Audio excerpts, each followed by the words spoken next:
Creative babble.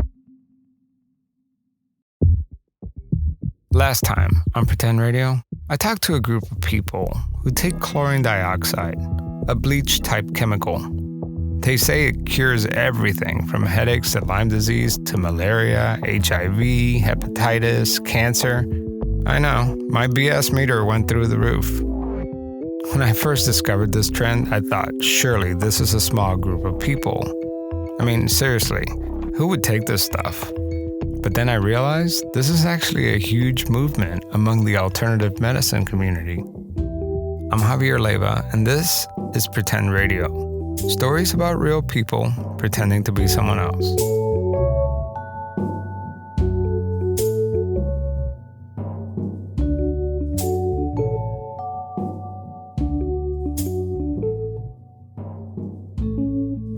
At first, I was outraged. I mean, how can people believe that drinking a cleaning product could actually be good for you? Then I thought, how could this be legal?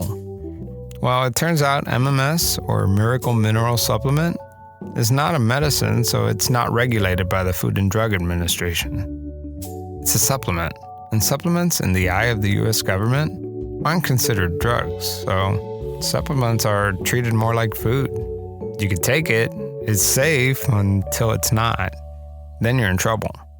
But the FDA actually issued a warning saying that this treatment is dangerous and should not be taken. They say that MMS produces a strong bleach that can cause nausea, vomiting, diarrhea, and symptoms of dehydration. But you know what? These are grown adults. I mean, they could drink bleach if they want, but we have to draw a line somewhere. And that somewhere is when adults force this toxic chemical onto their kids. While researching MMS, I watched dozens of videos of parents describing the day that doctors told them that their child had autism. So my son was clearly, there was something wrong. Okay, we got to go see a neurologist, and you're waiting and you're wasting time, and you walk in there and the guy says, "I've been doing this for 20 years and I'm pretty sure your kid has autism." And that was where it was one of the worst days. Your child has autism. Those are words that no parent ever wants to hear a doctor say, but many parents have to face this reality every day. And that's when I knew, oh my goodness, she is changing. This child, this cute little baby, something's happening. And that was at about 16 months. You know, as a parent, I can only imagine the feeling of hopelessness, the fear, the questions, the instinct to try to do anything possible to fix it. There is no cure, there's no surgery, there's no medicine that could fix it. Yet parents keep searching, and I don't blame them. I mean, there has to be an answer somewhere. It starts with a simple internet search, and that leads them down several rabbit holes. Some of these rabbit holes land them in social media groups where parents trade advice. Eventually, they come across a miracle drug that claims to cure autism, MMS. They watch online videos where pseudoscience homeopaths claim it's not actually bleach, and at the end of that rabbit hole, they learn about the woman behind this whole thing. And I was on Facebook, a support group of moms that I try to, research like all autism moms do. This is Sue. And I'd see her emails periodically. Sue remembers reading about this woman who found the cure for autism. Sue thought, this woman must be crazy. But then she kept hearing her name pop over and over again. Kerri Rivera. Kerri Rivera. Then one day, while shopping for groceries, she bumped into a friend, and her friend was also telling her about Kerri Rivera. She goes, there's this woman who I've connected with on the computer, and she's from Mexico. I said, I think I know who you're talking about. But wait, Javier, in the previous episode, you said Jim Humble was the mastermind behind MMS. Well, someone else has inherited the throne. Just search for Miracle Mineral Supplement on the internet, and all you'll see is Kerri Rivera and her books, tutorials, and client testimonials. She's a one-woman curing machine. The person who's held my hand the most has been Kerri. A friend told me about Kerri Rivera. I watched all of her videos, was very impressed. I'm proud to introduce to you Kerri Rivera. This is Kerri Rivera speaking at the Autism One conference. Chlorine dioxide is no miracle, it's just wonderful chemistry. Why does chlorine dioxide help to heal the symptoms known as autism? The diagnosis of autism to us means fungi, bacteria, virus, parasites, heavy metals, inflammation, and autoimmune disorders. In this video, Kerri demonstrates how to mix a baby bottle with chlorine dioxide. Today we're going to make a bottle, an 8-ounce baby bottle, because we use the little seal and it keeps the gas in, and that way you're not actually losing any of the power, and it's good for the whole day. She instructs parents to add 8 drops of MMS into a baby bottle. 1, 2, 3, 4, 5, 6, 7, 8. Then she adds equal parts citric acid. This is the chemical reaction which creates the chlorine dioxide. Kerri assures her viewers that this chemical is harmless. The chlorine dioxide will wash away from the body, and all that will be left is sodium chloride, or also known as table salt. Chris Cogswell, the chemical engineer we heard from last time, agrees. Eventually, it will become table salt, but Kerri Rivera is distorting time. And that's true, and that's all fine, but that's kind of like saying, I don't know, mustard gas isn't dangerous because eventually it just becomes chloride and sulfur, right? Like, yeah, it's great that it digests that, but what is occurring during that digestion process, right? It's all the stuff before it becomes chloride that's dangerous. The point Chris is making is that even if the bleach under your sink will digest to a stable form at some point, how long will that take? I mean, he says the stuff they're taking is a bleaching chemical. Yeah, it's good at cleaning bacteria because it kills every cell it comes in contact with. So I started tracking down Kerri Rivera. My research brought me to Chicago, where she lived for many years. But I hit a dead end. You see, back in 2015, Kerri was served with a subpoena by the Illinois Attorney General's office, demanding her to show proof that her treatment actually cures autism. Of course, she couldn't prove that it worked, so Kerri Rivera voluntarily signed an agreement stating that she would no longer sell or promote any products and quickly skipped town. She left for Mexico. I searched and I searched, but I couldn't find any leads. That is until one night, while chatting with a group of women who take MMS on Facebook. One of them offered to put me in touch with the infamous chlorine dioxide queen, and a few days later, my phone rang. It was Kerri Rivera. I introduced myself. She told me that she hasn't done an interview in a while, and before I could ask my first question, she was off. But I was just trolled to death, and I got, really exhausted. It's really, really hard to be trolled all the time when, you're curing autism. There's not another soul on this planet curing autism. And you say, instead of being like heralded as, wow, we got the magic cure, the miracle cure, something's really going right, you're like trolled to death. I mean, to the point where it's really uncomfortable. Kerri Rivera, now 51 years old, lives in Europe. Exactly where? She won't say. But she began to talk about her family. She says she has 2 sons. She explained that before she discovered MMS cured autism, she was just a mom. Here she is talking about her youngest son, Patrick. My son was perfect. He was born perfect. He had 2 years. Well, he probably had 18 months of totally normal. And then all of a sudden the language started to fade and the eye contact started to fade. So, you're grasping for the child that you had. He wasn't born different. He was really fine. He was really the sharp child. She says she went through the traditional medical route and was getting nowhere. Of course, as a parent, you don't really know what's going on. You're just following the rules and, doing the baby formulas after the breastfeeding is over, and you're giving the vaccines, and little by little your child is fading away. You were talking about nobody was really using MMS at that time for autism. No one was using it. Yeah, and you were kind of in the front lines there. How did they make that connection that this could cure autism? Well, like I was saying, I was doing the Google searches for virus. I know what autism is. It's virus, bacteria, candida, parasites, heavy metals. So you have to start looking at what is this product going to do. So chlorine dioxide It just kills pathogens. It's just a very good pathogen killer, and it does no damage to the body because it's a positively charged molecule. So positively charged healthy cells, they don't interact whatsoever. They repel. So it's very good at just killing pathogens. It kills the bacteria, kills the parasite. So it was really indicated for what autism is. I checked with Dr. Zuckerman, the toxicologist we heard from earlier. The whole idea of positive and negative charge, I can't even address because it literally doesn't make sense. This chlorine dioxide is a non-selective chemical agent.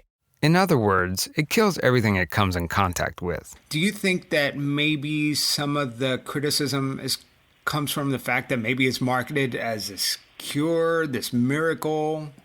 What do I really think? I really think because chlorine dioxide does cure things like cancer and autism, that it's on the hit list for this big pharma and every other thing that that controls our world.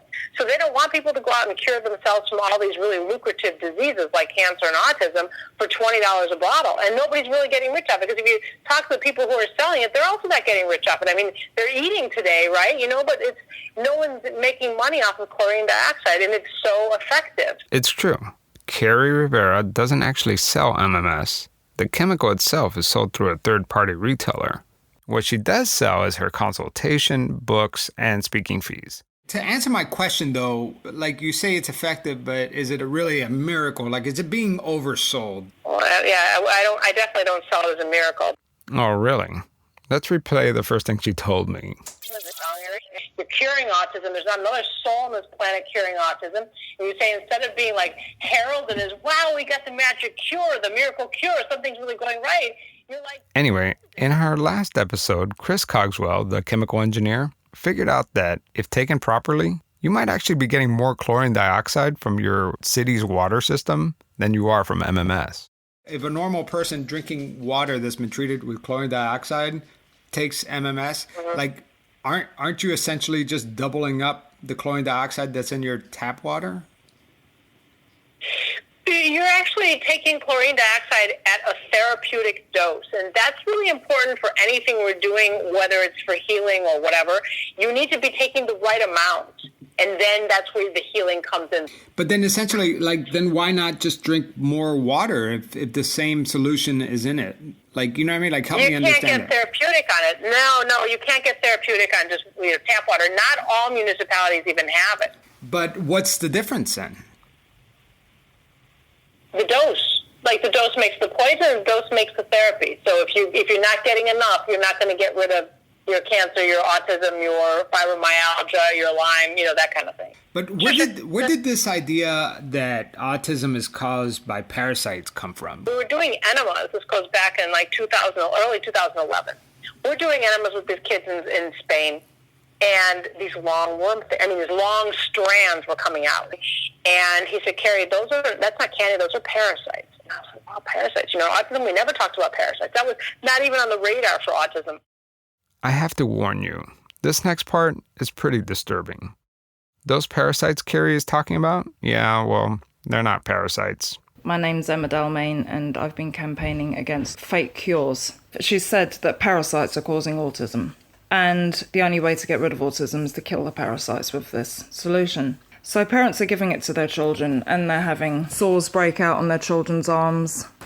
If you saw these things happening to your child, you'd stop. Most people would stop, but these parents hate autism to the extent that they will carry on. After a series of chlorine dioxide enemas, children are finding long strands coming out of their stool. I asked Dr. Zuckerman to look at some of these pictures. I included a picture of what they claim are to be like these ropeworm pathogens in the children's stool. What is that? What that's most likely is the lining of the gastrointestinal tract sloughing off. You have a lot of cells in your gastrointestinal tract. When they die, they just sort of fall off the colon. So when you poop them out, you'll get casings of these cells. What they believe to be parasites leaving their children. If that's actually the case, then those can be tested, and there should be organelles and membranes that are causing that. But there's no evidence that that's the case. And I have to say that feeling your intestines slough off is not a pleasant experience. You see, these children who are shedding their intestinal tract lining aren't just drinking MMS. They're forcefully given the chlorine dioxide as an enema. There's a huge distinction between taking something orally and using it as an enema. When you swallow something that's noxious or dangerous, it irritates the stomach and you have a natural response. Our stomach squeezes, our esophagus starts to move everything up, and we vomit. But with an enema, you don't have that safety mechanism. When you instill something into the colon, you have a much larger volume, so you can give much higher dose. It's a wide area of absorptive surface. There's no musculature to try to expel that solution. To address some of these concerns, Kerri Rivera and her followers post video testimonials of parents calming people's fears. My daughter really asks for her enemas. She says, "Mommy, I think it will help me." And she's grown really accustomed to them and likes them and feels better after them. And she says, "I have a better day at school, Mommy, the next day when I have an enema." Kerri Rivera claims that 373 children have lost their autism diagnosis as a result of chlorine dioxide protocols. So, if MMS can cure autism, then surely her son is cured, right? Yeah. My son would be considered not recovered from autism, so he wouldn't be one of my 373 recoveries from chlorine dioxide that we have now. But she insists MMS works. Hundreds of thousands, if not millions of people have used chlorine dioxide, and they go on to heal themselves from cancer, autism, fibromyalgia, Lyme, anxiety, fear, depression, these kind of things. I've heard a lot of people, those things all go into remission or recovery or however you want to say it. So the person heals from their illness. But Kerri, when somebody says that it cures depression, autism, cancer, doesn't that kind of sound like bullshit a little bit? No, but Javier, not 100% of the time. What's your background? Do you have any? You said you own a clinic, but do you have any medical background or? No, I'm a homeopath. But I don't have. I'm not a medical doctor. But this is your business, right? Keeps food on the table, but it definitely doesn't keep me in anything else. But yeah, it keeps food on the table at least. I always heard about anti-vaxxers, and I thought they'd just refuse to take vaccines.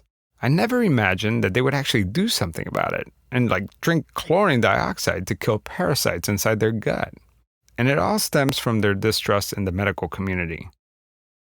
I had to ask Dr. Zuckerman. So is it fair to say that you're not being paid to hide this conspiracy? No, I'm not. I am not, and I have to say that is it's commonly said, and it's such an insulting ploy. There are numerous medical groups that advocate exercise as the first intervention for obesity. Big exercise is not paying us to say that. There are lots of times where I recommend that someone take Tylenol, which is acetaminophen or ibuprofen. I'm not getting paid by big Tylenol. Dr. Zuckerman says that this argument ignores the reality that physicians and providers go into medicine to care for patients. And if there were a peer-reviewed study that showed the health benefits of MMS, he said he would give it to his patients, but there aren't any.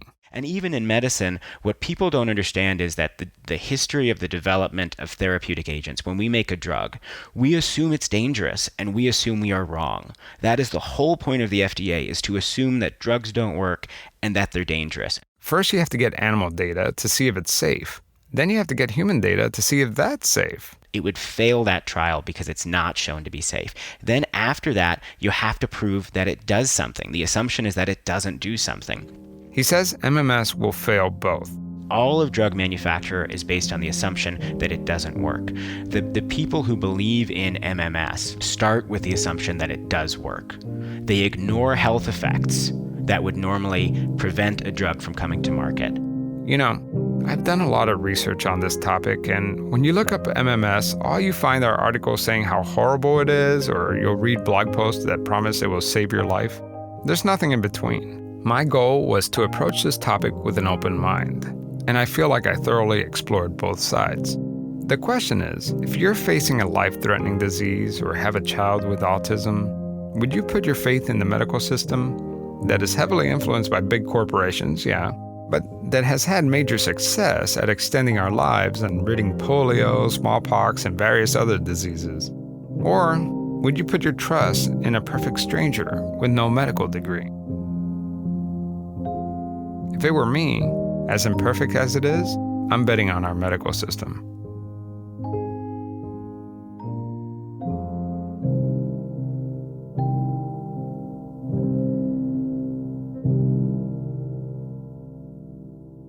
I want to thank again Chris Cogswell with the Mad Scientist podcast and Dr. Matthew Zuckerman with the Talks Now podcast for taking the time to answer all my questions. And I also want to thank Kerri Rivera for taking the time to talk with me and kind of explaining her point of view. You know, I've been getting more response from this story than any other story I've ever done. I've gotten private messages from parents with kids with cancer. I've gotten messages from people who are fighting chronic diseases. And I've gotten response from people who had never heard of this. But one conversation in particular really struck me. You know, we never really heard from the parent who has a child with autism that doesn't take MMS. So Pretend Radio listener Stacy Puckett-Peel had this to say. Hi, Javier. My name is Stacy, and I have a 7-year-old son with autism. Autism is not a parasite. It is a neurological difference, and that's it. There is no cure for autism.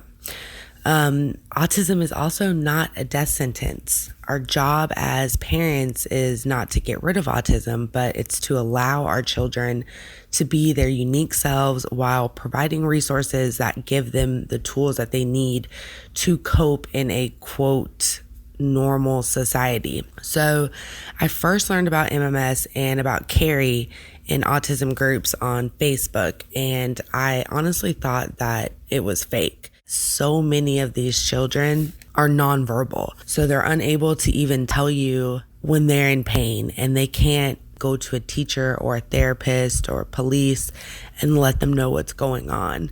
On to Kerri. People like her really infuriate me. To put yourself out there as an ally of the community when you're really pushing abuse for the purpose of a profit is unforgivable. It's still hard for me to comprehend that a parent could be doing that to their child. This is why I'm so glad that you did this episode and that you're bringing awareness to this so that other people can learn how horrible this is in the community. I'm happy that it's getting attention and that people are learning how incredibly dangerous this is. So thank you so much for having me be a part of the show. To listen to Stacy's full point of view on this topic, visit pretendradio.org and click on the donate button. I'm releasing the full recording to our Patreon customers. What's Patreon? Well, Patreon's kind of like a tip jar, so if you want to support the show and you think I'm doing a good job, just drop a couple bucks. Like Jennifer Taylor, Casey Lachelet, Marcio Andrade. Thank you so much for supporting the show. Next time on Pretend Radio, there's nothing like a good old-fashioned con artist story. So meet Carl. Carl comes from a long line of con artists. My father told me at a young age, he says, Carl, the two easiest things to sell anybody, anything that'll improve their looks and anything that'll make them money. And that's what you want to sell. But guess who else I got on the show? We picked through his business garbage and found some invoices. The FBI agent who busted him. That's when we realized, hey, we got somebody here that is kind of clueless, that is in some serious trouble, and maybe we can help each other out.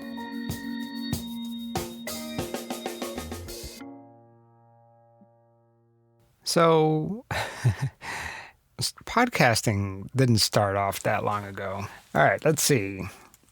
History of podcasting. So, the internet says that podcasting really caught fire in 2004. Then Serial happened, and everybody knows about podcasting. But last year, when I aired my first show, something remarkable happened. My mom started listening to podcasts, so I want to just take this time to say, hi, Mom. And speaking of moms, I want to acknowledge another mom who's a big fan of the show. Her name is Sandy, and her daughter has a little show called Moms and Murder. Here's a little preview. Hey guys, this is Mandy and Melissa from Moms and Murder, a true crime podcast featuring two moms who think they're funny. Trust us guys, we are.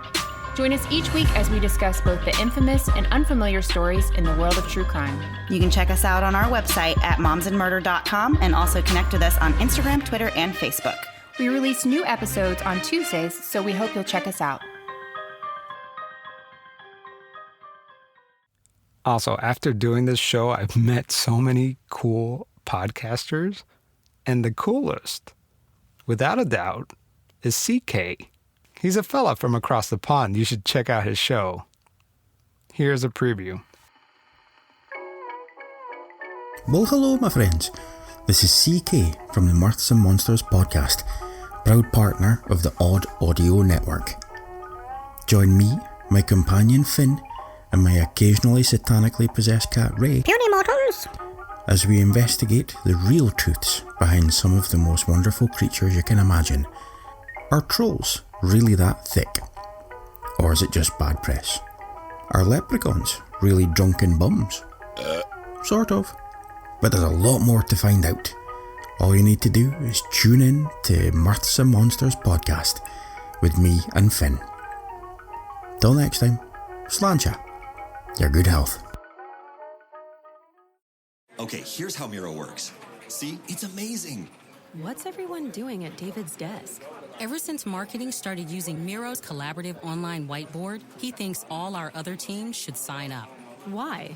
He says Miro's making his meetings disappear. And if every team gets on it, that means even less meetings. They're using Miro for brainstorms, mind maps, customer research. So could we use Miro instead of having another 100 meetings for every round of feedback? Yep. You can comment, react to ideas, even leave a recording on the board. And what about presentations? There are Miro templates for that. How do you know so much about Miro? I've actually been using it all along. I just used a Miro board to plan the best vacation. Okay, I'm on board. See how Miro users save up to 80 hours every year by meeting less and doing more. Get on board at Miro.com with 3 boards free forever. That's MIRO.com. Creative Babble.